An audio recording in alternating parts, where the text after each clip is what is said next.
Welcome to the UpBeet Gardener. I'm Marion Owen. Henry Wadsworth Longfellow was a popular American poet in the 19th century. One of his great poems tells of Paul Revere's ride. In 1839, he published A Psalm of Life, a poem where Longfellow encourages us to get out of the doldrums of a life. Rather, he says, demonstrate your enthusiasm for life and radiate it outward in everything you do until it affects everyone around you. The entire poem is a tribute to one word, enthusiasm. It's a quality that nurtures success and spreads joy because there is nothing depressing about it. Longfellow says, "Let us be up and doing with a heart for any fate." Notice those people who have this heart for any fate.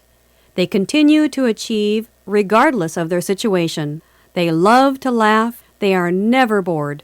Go for a walk with them, and they seem to appreciate everything they see. This is enthusiasm.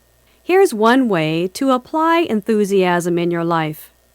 Anytime you start an activity, like attending a baseball game or planting peas, pretend it's both the first and last time you are having this experience. This gives you a fresh eye and a sense of enthusiasm for whatever you're doing. I've been gardening for 20 years, and I couldn't tell you how many times I've pruned currant bushes, transplanted marigolds, or picked raspberries.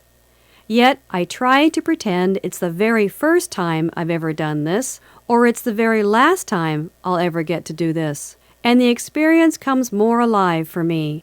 When you allow your enthusiasm to triumph, you will experience what Longfellow meant when he reminded you to be up and doing.